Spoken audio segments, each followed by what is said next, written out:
Step into Value Zone. Value Zone. Hypermart. Patanjali.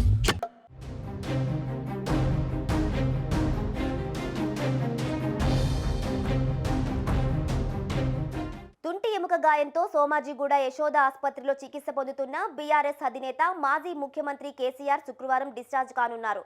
ఆయన ఆసుపత్రి నుంచి నేరుగా బంజారాహిల్స్ నందినగర్లోని నివాసానికి వెళ్లనున్నట్లు సమాచారం. ఈ మేరకు వైద్యులు అవసరమైన ఏర్పాట్లు చేస్తున్నట్లు తెలిసింది. యశోద ఆసుపత్రి వైద్యులు ఆయనకు శుక్రవారం రాత్రి తుంటి మార్పిడి శస్త్రచికిత్స చేశారు. ప్రస్తుతం ఆసుపత్రిలోనే కోలుకుంటున్న కేసీఆర్ను ప్రముఖులు కలిసి పరామర్శిస్తున్నారు.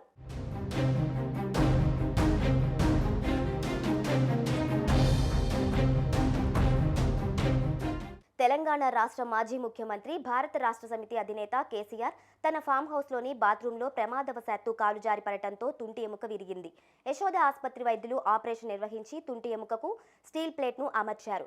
ఇంట్లో జారిపడటంతో తుంటి ఎముక విరగటంతో శస్త్రచికిత్స చేశారు. యశోద ఆసుపత్రి వైద్యులు కేసీఆర్ ప్రస్తుతం తన వైద్యుల పర్యవేక్షణలో ఉన్నారు. కేసీఆర్ను పరామర్శించే వారి సంఖ్య పెరుగుతోంది. పలువురు ప్రముఖులు ఆయనను పరామర్శిస్తున్నారు. తెలంగాణ సీఎం రేవంత్ రెడ్డి, ఉప ముఖ్యమంత్రి మల్లు భట్టి విక్రమార్క, పలువురు కొత్త మంత్రులు, బీఆర్ఎస్ ఎమ్మెల్యేలు త్రిదండి చిన్నజీయస్వామి, ప్రముఖ నటుడు ప్రకాష్ రాజ్ కేసీఆర్ను పరామర్శించిన వారిలో ఉన్నారు.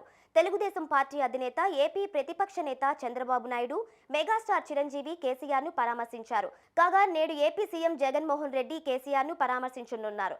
ఆయన ఆరోగ్య సమాచారం, యోగక్షేమాలను అడిగి తెలుసుకున్నారు. గత 6 రోజులుగా కేసీఆర్ ఆసుపత్రిలోనే చికిత్స పొందుతున్నారు. ప్రస్తుతం ఆయన ఆరోగ్యం కుదుటపడటంతో రేపు డిశ్చార్జ్ చేయనున్నారు యశోద ఆసుపత్రి సిబ్బంది.